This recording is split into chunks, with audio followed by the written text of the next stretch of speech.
So I wanted to get the interview going by first of all welcoming you, Thomas. Welcome to Aaron's Opinion. As you just said, it's your first time guesting on a podcast. So tell us another noisy noise. So where did I would have to wonder? What were you thinking about when you came up with another noisy noise? Were you hearing a noisy noise? Were you thinking about noisy noises? Or were you producing noisy noises on a podcast to think about noisy noises? What do you think another noisy noise? That is an excellent question. Yeah, another noisy noise. I was definitely hearing a lot of noises. There are always constant noises going on, be it just like background noise and stuff. Um, I'm a musician. I guess musician first. Um, so noises are they're not unfamiliar territory for me, but there's also like the noise that people make. There's the noise that animals make. Discerning through noises, especially in a world where it's easy to think of things as you see them or feel them or your own experience, right? So, with that being said, I want to make a lot of noise about stuff, things I find important, but it's also kind of like a jab at podcasts. Uh, I originally I'm not a podcast listener. I mean, I am now, I guess, somewhat, but yeah, a lot of the podcasts I was turned on to just sounded like a bunch of noise.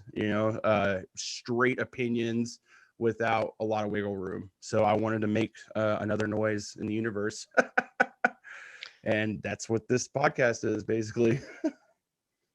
I'm pleased to help you. I'm pleased to help. So, Thomas, as I've said before, but to introduce myself formally to you, as I said, my name is Aaron Richmond, host of Aaron's Opinion, the podcast where we speak about critical issues in the blindness community. A podcast to which you do not need to be blind or have a disability to participate, but most of the guests, or many of them, are blind or have a disability. Many of the guests you will certainly meet after this recording once I add you to the WhatsApp group. I appreciate one thing. I noticed one thing that you said in all of that noise that you just gave me. You said that you were listening to podcasts and you felt that a lot of it was just noise and not a lot of wiggle room. Well, you know what the funny thing about that is? I was doing the same. I was listening to podcasts for people with disabilities and I felt that they just were not open enough. And I'm really interested that you also noticed that a lot of podcasts are not open to having guests, are not open to having a first time guest on a podcast. And know that Aaron's Opinion is the nicest and most open podcast on iTunes and YouTube and now the Helium Radio Network. But it is really important to be open to guests and to be welcoming. And I think that that's huge um, a huge gap, a huge chasm that I see in the industry, and that Yeah, I there's a lot. absolutely agree. Yeah, that some of these podcasts are great, but they just don't really seem to have a they just are not receptive enough to guests and to audiences. So I'm already a teacher. I've been teaching for 6 years, and I just love talking. I love talking every day. I love educating people. I love sharing my opinions. I love making noise about, current topics or topics from philosophy, politics, disability issues, law. You name it, Thomas. I'm gonna wanna engage the topic with you. So, for example, until I saw your boosted post on Facebook, I had never heard of your podcast. So, what are some topics that you like to cover, and what's a really interesting topic? Or let me ask it this way: what is an interesting topic that you want my opinion on? Let's start there. Oh, that's wow. That's a really good question. I definitely wasn't expecting And no, that. oh, stra- You know, strap yourself. This is an action packed show, so you really got to, even though it's your first time, you really gotta you gotta really be gotta bring fleet your footed. A. Oh Yeah, yeah. You definitely have to bring your A game here. No question. No question. So what do you think, sure. though? Go for it. Well, I don't think I've covered anything that exactly falls into the realm of your podcast, but that doesn't mean a whole Mm-hmm. lot, you know. Right. Um, I've covered some topics dealing with like the formation of INS, or yeah, INS, and stuff like that. That was the last episode. I covered a little bit of the Bracero program Well, let's and let's things like that. define some acronyms. So for the listener, what is Yes, INS? please. Yeah, I'm actually kind of like failing on that right now because I don't think that INS is still. I think it's just like Homeland Security now, right? Um, yeah, I am so sorry, No problem. So but on this podcast where you mentioned that topic, what do you want to ask me about that, or what did you already cover about that topic? So try to recount for us if you want. all right. Well, the episode goes back in time to 1917 when the Bracero program was instituted. It was essentially a broker, like a deal with Mexico and the United States for labor, but it wasn't. They weren't offering any kind of like immigration for it, and a lot of they took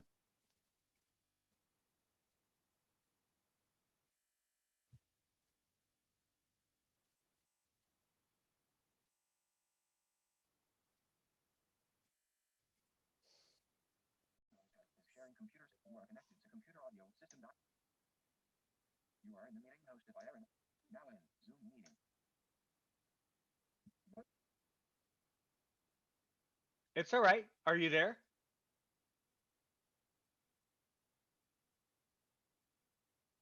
Hello? Okay, I cannot hear you. Hello?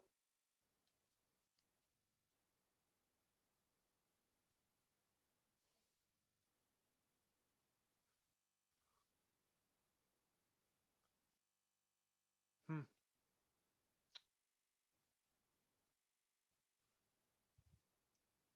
Yeah, I don't know what's happening. I still cannot hear you.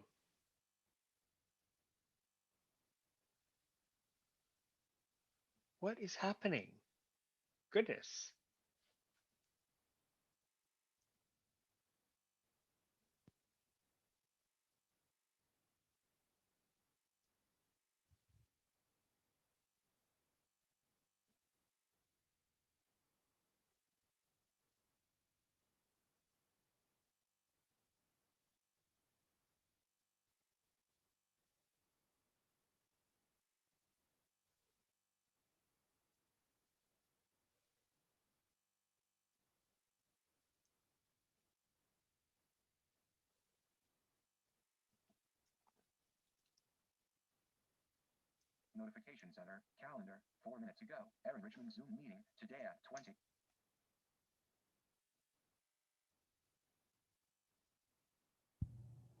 All right. Well, Hello? there's that microphone. Hello? That one's working.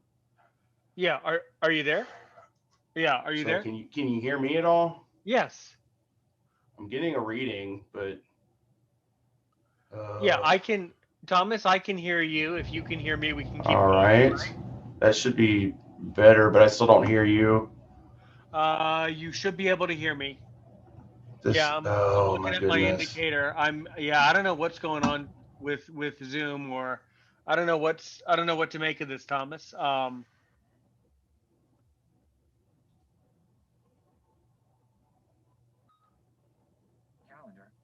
you there? Yes. Well, my speakers are working for the audio that's on my end, but I'm not hearing you. What is? Okay, well, I don't my green light is on my audio, so I definitely you should be hearing me. Hmm, hmm. Um it's okay, Thomas. Do you, I oh, hear you now. oh, hello? Yeah, Okay. So, let's just roll with the punches here. No you know problem. it. No problem. Okay, no problem. That's okay. No worries. So, let's go from there. So, you were saying something about Mexico. Just do the best you can. Go Yes. from there. So yeah, like I guess I was saying, touching on what I had said previously, it's an ableist society. I think anyone can tell that just from going out into like public spaces. But the same kind of like not treatment, but essentially treatment, but disregard for people with disabilities is kind of a shared thing. Maybe I mean it's obviously a different extreme to everything, but with people from other countries, especially like our neighbors in Mexico. Um, so reading up on those stories, thinking about family members of mine who not only are Mexican, but yeah, I don't know. I just yeah, it's an ableist society, and it also, and a lot of xenophobia goes into that, and just misunderstanding, not even trying to understand people, or be interested in them at all. I don't know. It's kind of a terrible thing. Do you have any thoughts on that, though? I mean,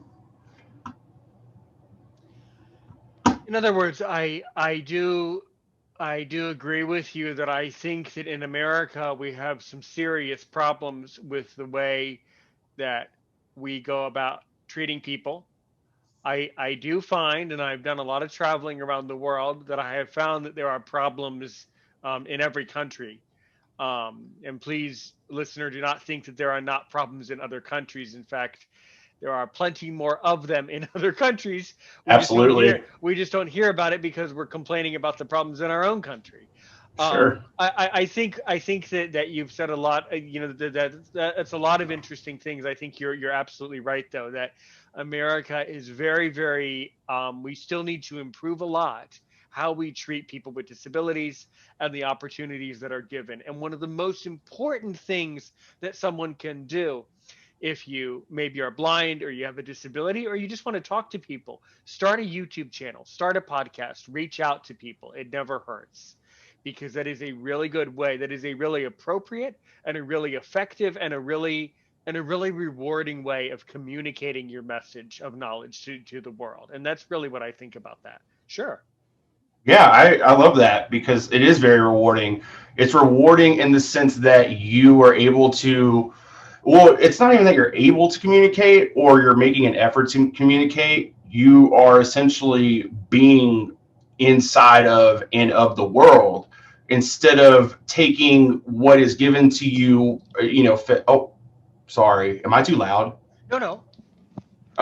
Oh, instead of just taking it in and just whatever you hear or see on television, you're actually engaging in being interested in other people, and that's very important because the ableism in a lot of like everywhere you go essentially stems from that because again there's a disregard and a disconnect, and it's terrible, and I absolutely hate it. I absolutely hate it. But hating it doesn't solve anything. Being aware, having conversations, even if it's like, you're a solo host, so you talk, and I'm sure you don't always have a guest, or maybe you didn't in the beginning. So you got your word out, and that's very important. And then you got the engagement, and it's because people are finding themselves interested. They are willing to throw away their comfortability levels and make themselves uncomfortable, and there's no need to be uncomfortable. We're human beings, and we're the only species on this planet that can actually communicate with each other with various languages, be it, but we can't talk to trees and birds and so on. Let's use that more, right? So I love that point that you made, though. Yeah, it is rewarding, but the reward is knowing that it's not for naught, you know.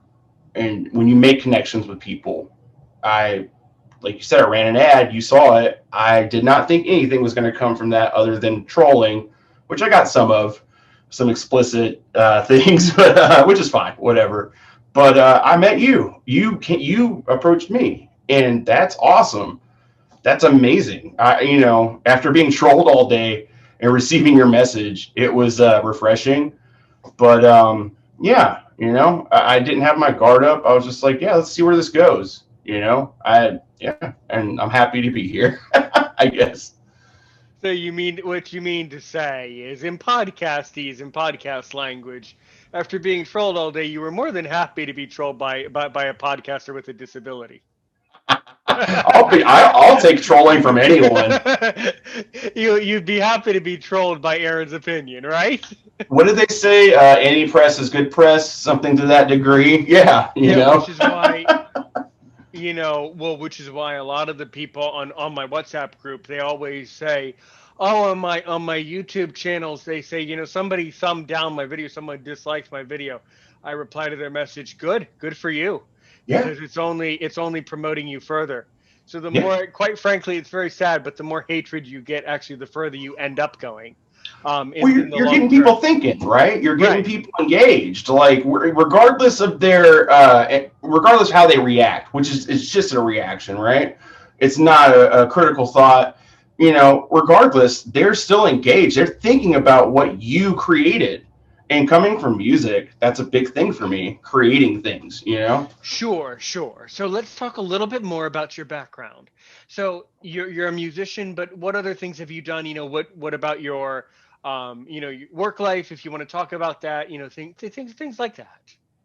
I have worked a lot, which is whatever. I've had a lot of restaurant jobs, from the bottom, I guess, bottom floor all the way up to running the show, stuff like that. It was fine.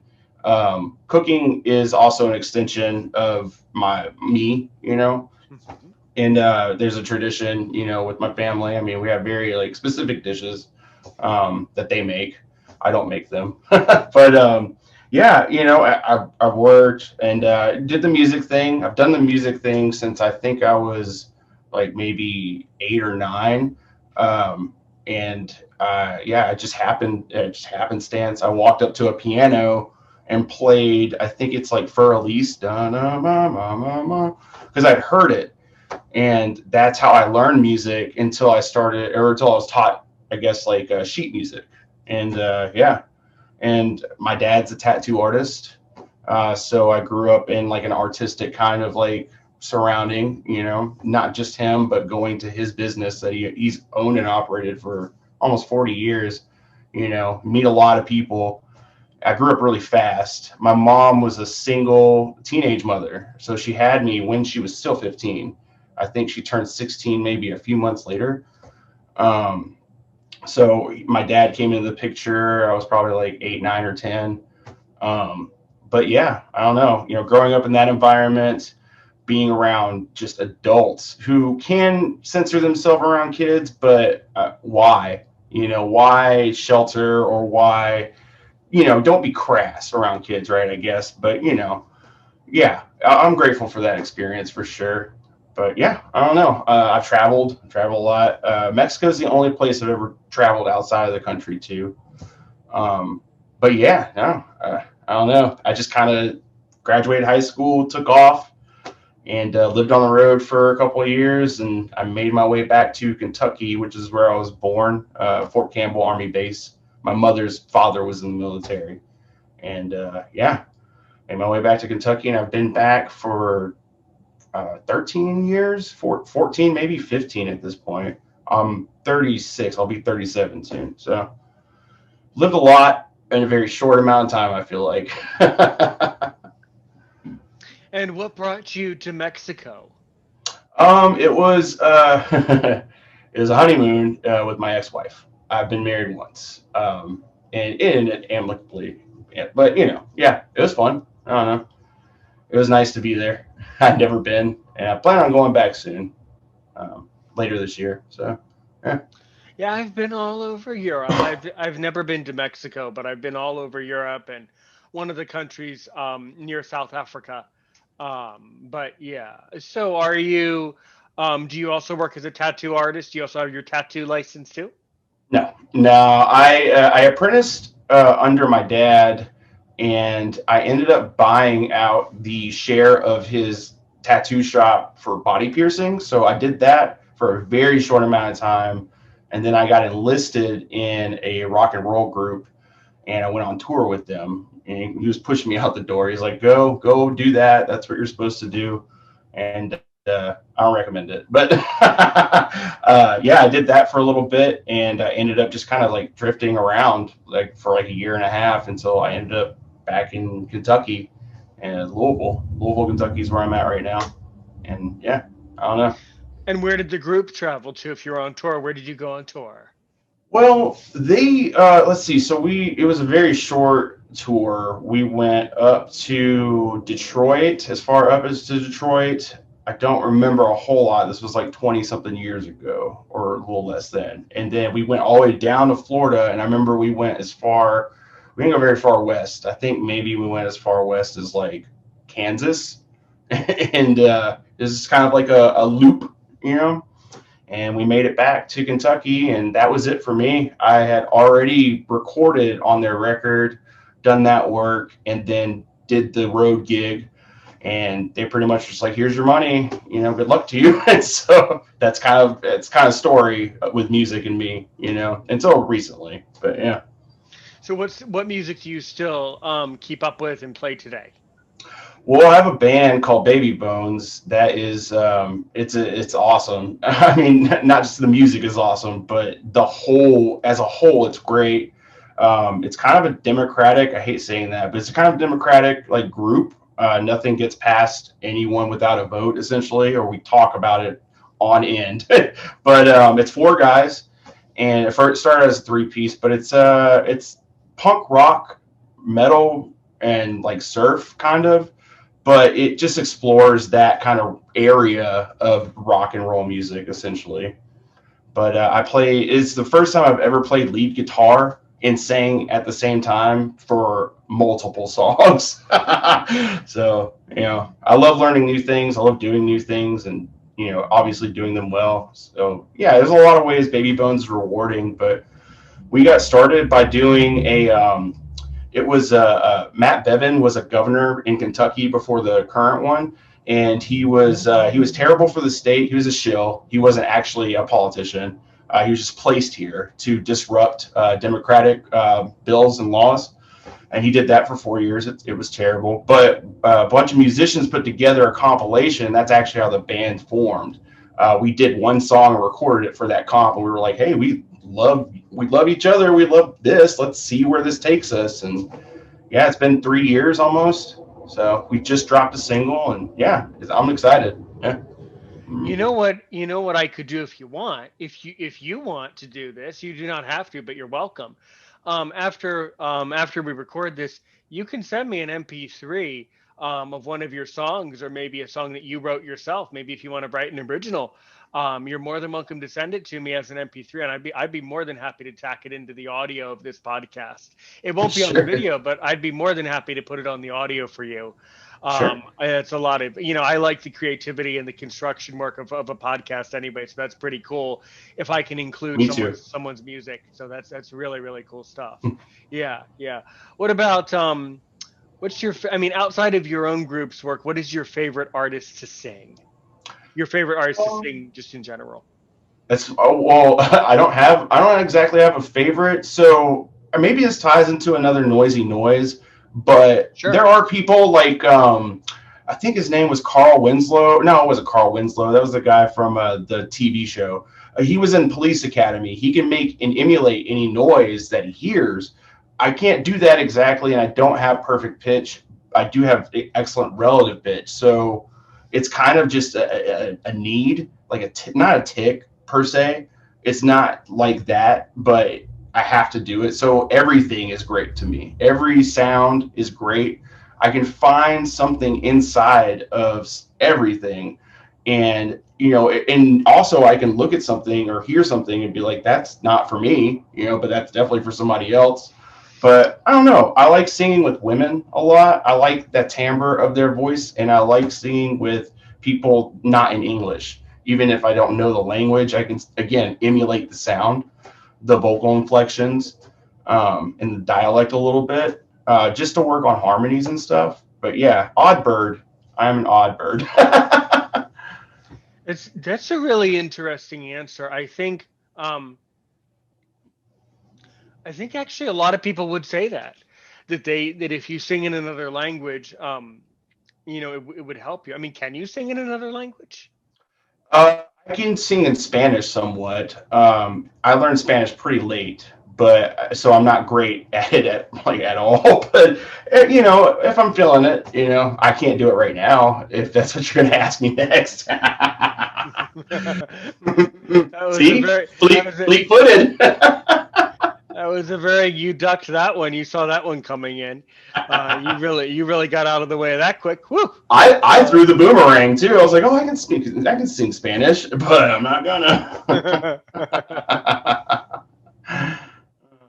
I see. I see. Well, okay. And I mean, how do you spend your time, on most days when you are not performing or singing or things like that?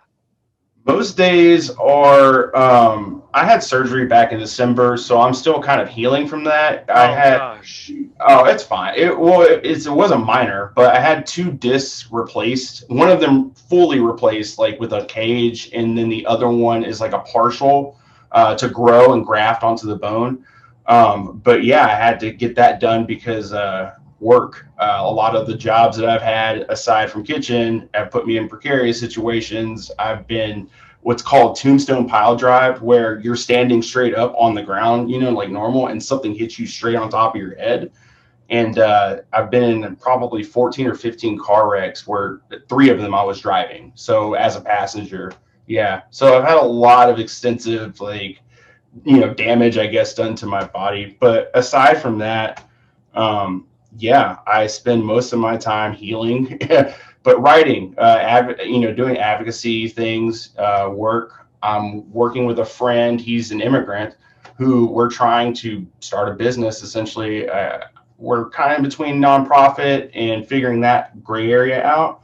But we're essentially hoping to start like a production house to help people that wouldn't normally in the industry get a foot in the door where they can't afford it, or maybe they just there's the inherent things that exist, not wanting to talk to someone because they're whatever.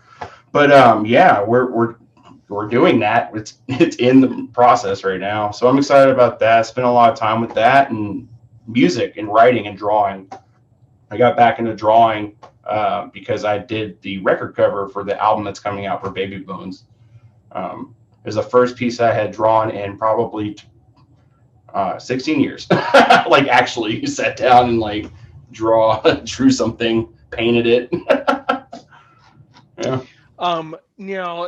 That really resonates with me because we have a lot of people having nothing to do, just stepping away from the music for a moment, right? Sure. You have a lot of people in recording and in podcasting that want even the smallest opportunity. There are a lot of people who want to be on a podcast network. There are a lot of people who want a radio slot, things like that. Things that thanks God I have now. Yeah. Congratulations, by the way. Because I never got a thank you. chance to tell you. Yeah. Because but my point is my point to you about it is to say that I really really want you to open a company that directly helps people in music or podcasting or immigrants or disabilities, Yeah. because those are the people who quite frankly get discouraged the easiest, and those are the people who we really need to hear from in society. So, Absolutely. there's a lot of companies that have done similar things. Um, and there is a company that I know of, one of my contacts in the podcast community. He of course happens to be blind, but he's done a lot himself. He was a musician. He's also done a lot with acting and things like that. So there are companies that do that, but you generally have to set it up as a nonprofit. And I would say you would have to do several things. You'd have to have the recording label for artists, giving artists a chance to produce their music, and then also have a podcast side or maybe some sort of an online radio. That's my advice to you, is to do three or four different things, all of which contribute to a content creator's success. Whether it's a musician but all musicians need to be on a podcast, right? You're on one. All musicians need a label, right? You're you should at some point look into that. All musicians need radio exposure. We're eventually going to be on the radio. So That's really what you need to do. Build a company that helps content creators in a lot of different ways, because there's several different things that need to happen um, for the audience to notice, but then there's several things to happen that helps the content creator maintain their interest in producing. A lot of people get discouraged. So yeah. Yeah, absolutely. That's the goal. All of those are the goal. There's an art studio situation being talked about. There's obviously recording, regardless if it's podcasts or music. There's film. Yeah, like we kind of found, we came together and we found that we had the necessary like tools that you would need. You know, they might not be like the top of the line, obviously, but that comes with funding and all that. But we do have the knowledge and the know-how, except for in business. But my partner just finished a business course, and yeah, and what I've learned from, I guess, my father, from him owning his own business and just constantly being around him, you know, and going with him to his bookkeepers and knowing his personal lawyer and being the curious person that I am, you know, I bring that to the table. And yeah, I'm excited. Yeah, there's a lot of avenues, and there's definitely going to be some red tape too, especially when we're talking about immigrants. Um, you know, a lot of that is baked into the church. Just to be open, you know, I subscribe to anarchist theory and have since I was a teenager. And so religion and anarchy are never bedfellows, but that's not to say I don't understand the value in religion and what people get from that and what people take away from it and how it can do it for you. You know what I mean? But I will say that the different denominations of Christianity have uh, definitely place themselves inside of that immigration to be not just a barrier, but to also make it to where they have the majority of percentage of like say so.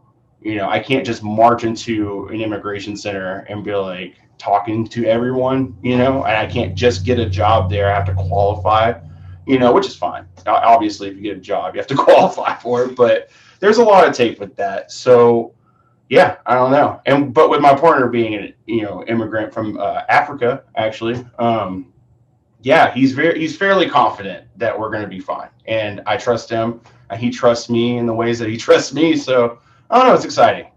Sorry, I just kept going on and on about that. Well, that's what you're supposed to do on when you're guesting on your first part. You're supposed to talk and talk and talk. This is true. Um, now what country is he from in Africa? I've been there. I kind of know how life is in that part of the world. Where is he from in Africa? I don't know why I'm blanking on this. I literally featured him for two separate episodes. There was a long 4 hour long thing I cut in half for 2 hours each. And I've known him for like 15 years. He's going to kill me when he hears this. Actually, he's going to laugh. But yeah, I don't want to get it wrong. I'm not going to assume. And I don't want to text him right now. Just spoke to him like 2 hours ago. uh, oh boy, sorry. It's been a long day, but I'm getting through it, and you are carrying me along, and I want to thank you.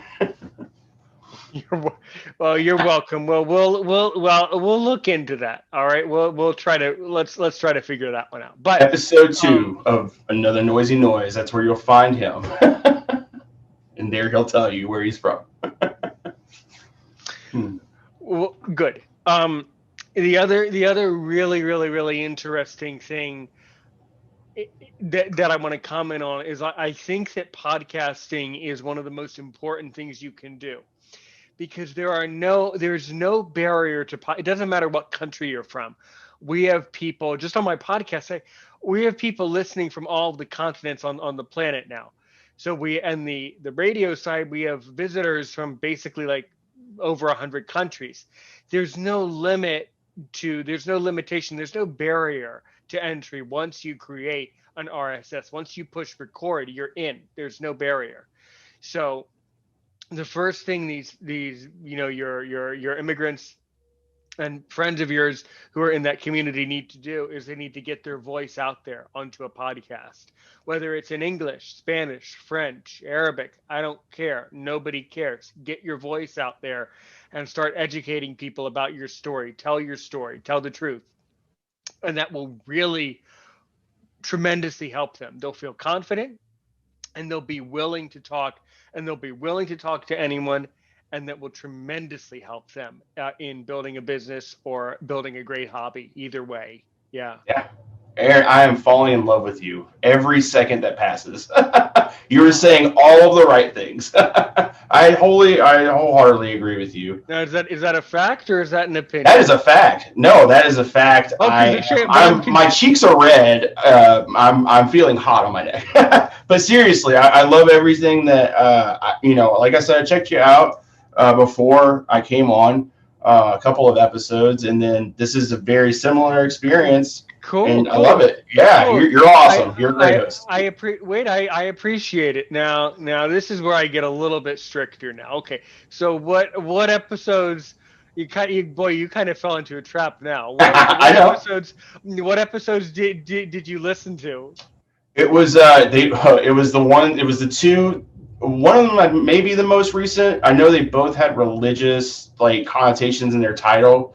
I Yeah. can't remember exactly which ones, Yeah. but I know it's like turn to God maybe, or let God in, and then there was another one. It was one of them was with a person who had escaped a cult, and the Mhm. other one I want to say it was like he was pretty unique. He said something about iron heart, or he's known for this, and like his got to he told an amazing story that actually made me weep. And then when I actually Oh, I know who you're talking about. you were crying too, because how could you not, it was Yeah. he was great. He was a great guest. Yeah. Yeah, Yeah. Yeah. Yeah.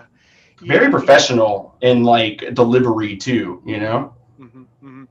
Yeah. So, guys, listeners, you remember the first person that made us all weep and really, really opened us up, really opened my mind. That you're talking about Preston Yule from Metal Mentality.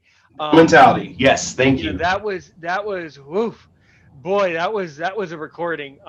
Really have to strap yourself in for that one. And he didn't even know that it would get like that. He was all nervous like you were. He was all afraid. I just pushed record. I couldn't get him to shut up. He just wouldn't stop talking. And it just got to a point where this is like, I mean, this is really medicinal. I mean, this is really what people need to hear. The other one too, um, oh gosh, I forget what it's called myself. I forget my own titles. Yeah, Because I he produce was them. interesting. He was Um, really interesting. yeah. Goodness. Um, oh God, I forget what it's called now. But yeah. And it is Um, in this moment you realize I am the one that set the trap. I'm just kidding.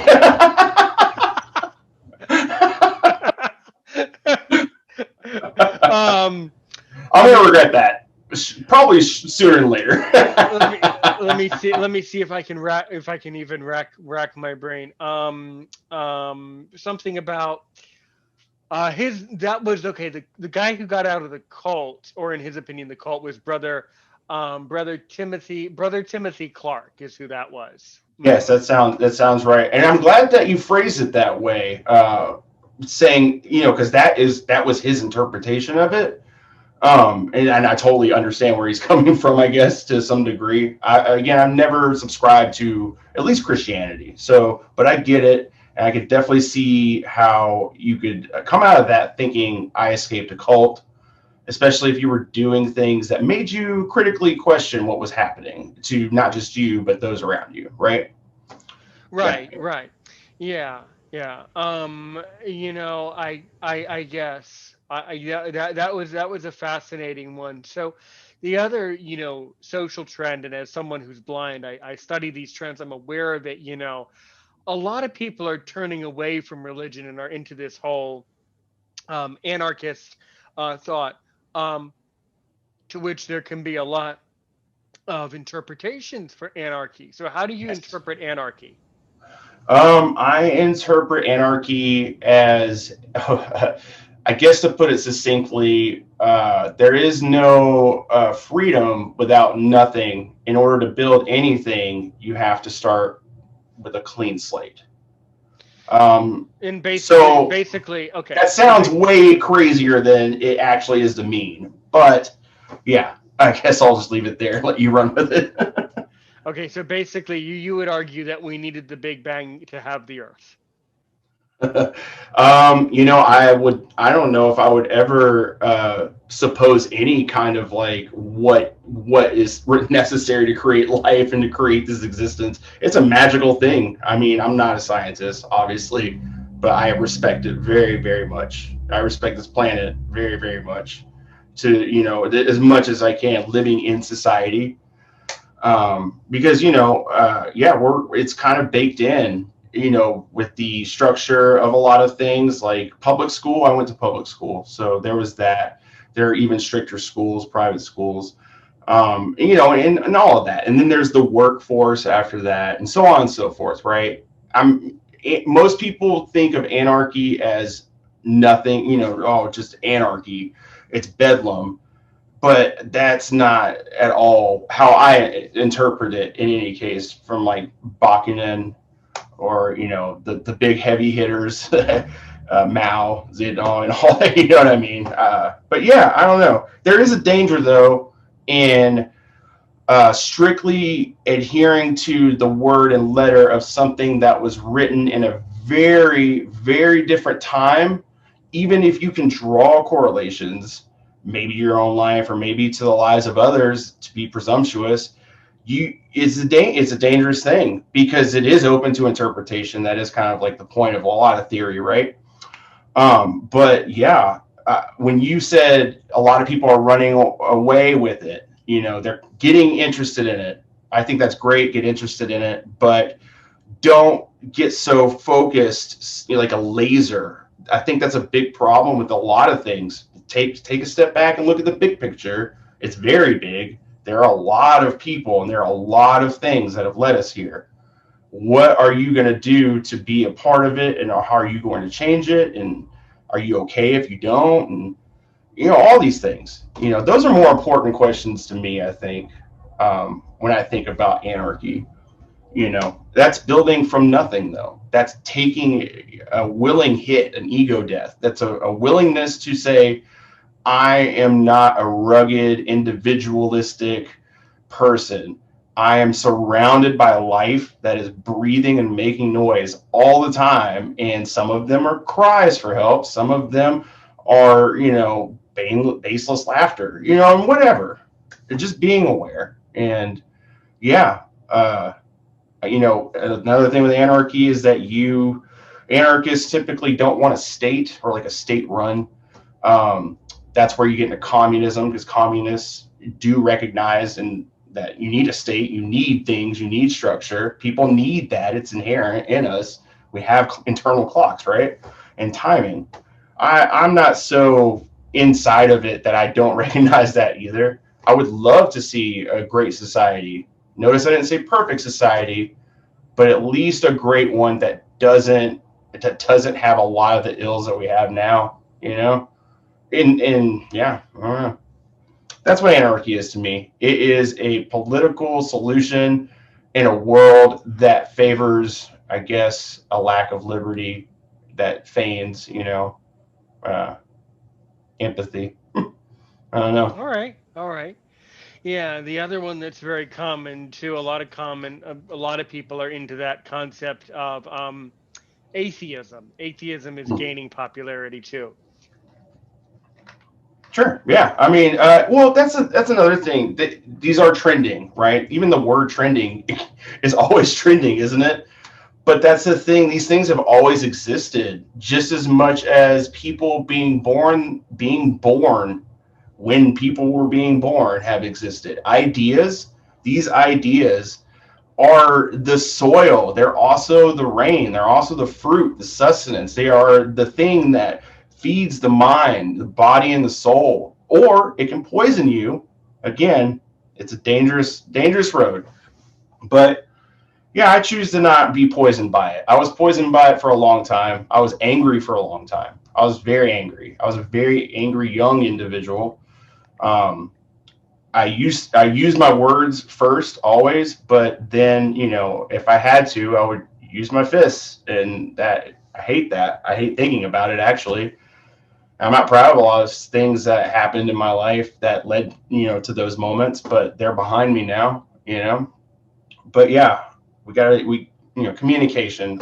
It always kind of goes back to that, right? A willingness to communicate too, regardless of language barriers or whatnot. Whatever barrier is there can be figured out. We are super crazy as a species, right? We've gone to space. We have cars. We can fish way better than we could 200 years ago. We do all these crazy things, but we're doing them for capital.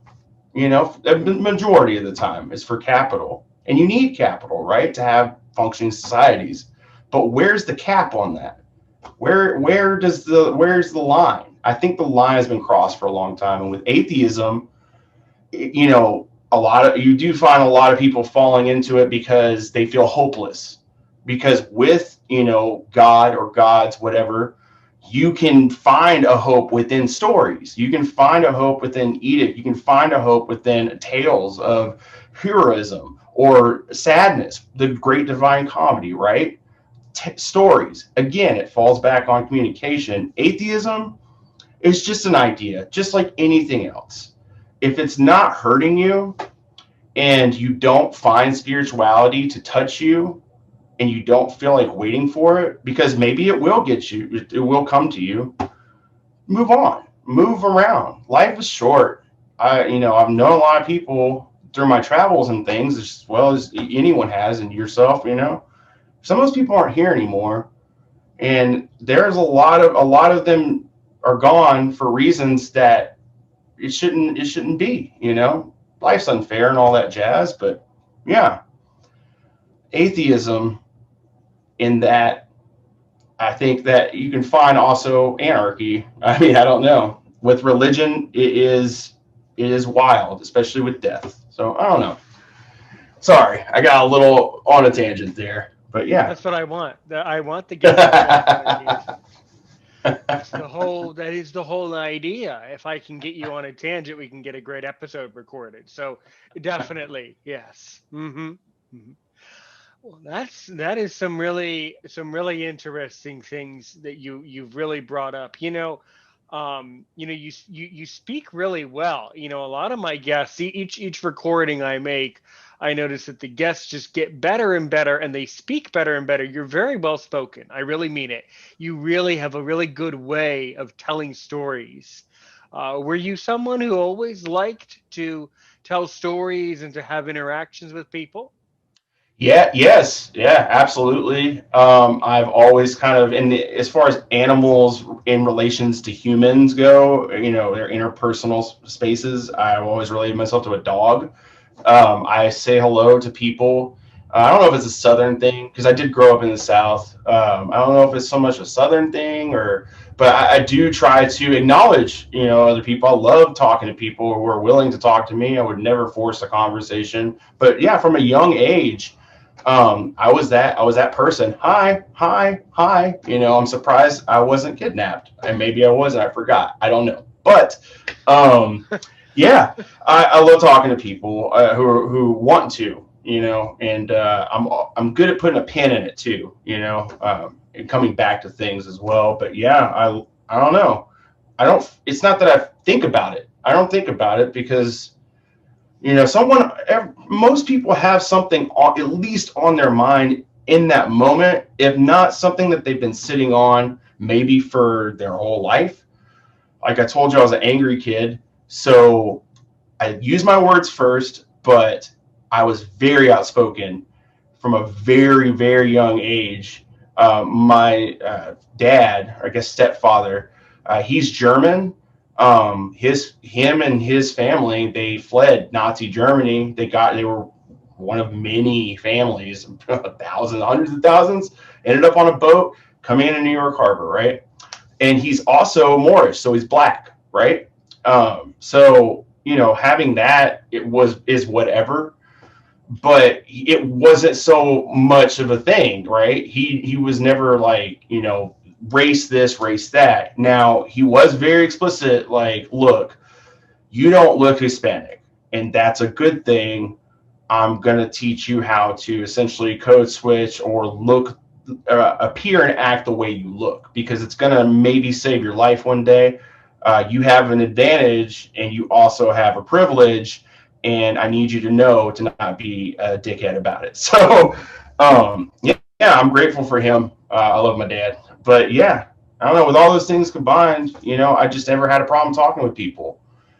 People generally come up to me a lot and ask me, like, hey, do you know where this, that, and the other is, or where this restaurant is, or whatever it may be. I don't know if I just have that face or, appearance or whatever. But yeah, I don't know. Generally people have something they want to say anyways. Even if it's just a bitch about, what happened 5 minutes ago at the red light. You know what I mean? But yeah, I had to let go of that anger. I had to, because it was getting me not necessarily in a lot of trouble. My dad raised me smart, but it definitely wasn't helping my anyone's cause, because I didn't have a cause. When I was angry, I was aimless. It was all a bunch of f the system this and f that, and y'all are this and y'all are dumb and you just won't get it, and all this nonsense, right? I wasn't even trying to communicate. I ended up in Murfreesboro, Tennessee for about 3 months at like a Buddhist like seminary, and I didn't participate. I was literally just a fly on the wall, but they let me hang around and sleep and eat with them. And but yeah, I spent a lot of my time just reading books, reading their books, and stuff like that. And yeah, I still maintain those friendships to this day. But yeah, I feel like I can pretty much go anywhere. And if someone wants to hurt me or take any kind of like anger out on me or do something, so be it. I mean, if that makes you move on to the next step or phase that you need to, or maybe by hurting me badly enough, you'll see that that's not a good thing to do to people, like I unfortunately have experienced firsthand, then yeah, I'm glad to be that. Even if it's painful for me, that's fine. Like I said, life's short. You can take a couple of knocks. You know, it's not going to kill you, and if it does kill you, you probably didn't know it killed you anyways, right? We don't know that yet, though, for a fact. But yeah, I don't know. It's a lot of interesting material out of you. What do you think? So, what do you think of Buddhism today? um. Oh, let's see. Yeah. Sorry, my stuff was glitching out. Buddhism today. I mean, it is. It is well. There's different sects to it, of course. I like Jainism personally as a theory. They're all like not theories to me, but they're all like theological, right? For me personally, that's how I take religion. I don't take it as a scripture. It is just again an ideas, things to live by, anecdote. The stories passed down. When people finally figured out how to write things down instead of just saying them over and over. But in any case, yeah. I don't know. Buddhism has been there. My mom practiced a lot of religions when I was growing up, several. So yeah, she is back to Catholicism now, and it makes her happy. I think I speak on it in an episode of Another Noisy Noise. I'm not big on the Catholic Church just specifically, but that's okay. It's not for me. I'm not going to go out and again be negative and tell someone you're doing wrong, this and that and the other. But I will tell them to hold their church accountable. You can at least do that. You know. It's at least really good advice, right? We whatever we're doing, we need to be held accountable for what we do, and it's a critical thing. I cannot agree with you more. That is so good. Yes. Mm-hmm. Definitely. So, um, we really are starting to slowly but surely wind down to basically the last 4 minutes. Um, and I do like to keep good time. So, what are some questions that you have for me? As I say, as you've heard me say it in almost every episode, if you can make me sweat, if you can ask only one question about me to me, what do you want to know? Oh, I tried to think about this earlier. It literally was just like a block. I do want to ask though. So you say that you're a teacher. Right. There's a road. There was a road that a path that you had to go down to get to at least like that point. I've known some teachers, not a whole lot, but they were like teachers aides and things like that. Kind of like I guess it's an intern role, but like you have to do it for like credits. I don't know. I don't know anything. I went to culinary school. I didn't go to traditional college, but yeah. So going down that road, there had to have been times where you kind of questioned yourself, or maybe you didn't. Is this something that you knew that you just were going to do? Like you had this spark in you, or did it just like come about through like an instance or happenstance or an experience that you had? The second one. So Okay. I was studying that. You asked it perfectly too. That's a great. You asked questions very beautifully. Thanks. I was studying international affairs, and if truth be told, I wasn't terribly interested in what I was studying. But I completed the degree, and then I needed to figure out what to do. So, I don't have connections, but I do have an enjoyment for education and teaching people. And I had a lot of chances to teach throughout my university. And every time I did it, I enjoyed it more and more. So I thought, maybe I'm supposed to be a teacher. Maybe that's good. And then I discovered that there's this company called Company X, and they were hiring people 5 or 6 years ago. And it says, work from home and you can teach the world. And I thought that was, given my situation, my disability, I thought that was a really appropriate and a really rewarding thing. And it really, outside of podcast, it really is basically the best thing that it has happened to me. Because it's given me a lot of opportunity to connect with great people, teach great students, travel, things like that, things that I wouldn't have been able to do otherwise. So that is my road to being a teacher, and that was an absolutely no one's ever asked, and you asked it so well. I loved that question. That was so good. So at any rate, if someone wants to get in touch with you personally, whether it be your band, podcast, how would they do that? We have about a minute. Yeah, you can reach me at another noisy noise at gmail.com, on Facebook at another noisy, uh, www.thisisbabybones.com. We also have an Instagram, Baby Bones Official, and a Twitter, also Baby Bones Official. Yeah, I'm out there. Thomas David is the name, Thomas Burgess. And yeah, look for me. And spell and by the way, how do you spell your name? So that's THOMAS, BURGOS, Hmm. like the Hmm. city in Spain. Yep. Well, that is extremely good. Extremely interesting.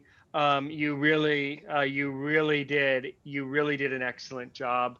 I want to thank you, and we will end it here. To many more episodes to come with Thomas from Another Noisy Noise. Thanks. Thank you So for having me. my my pleasure.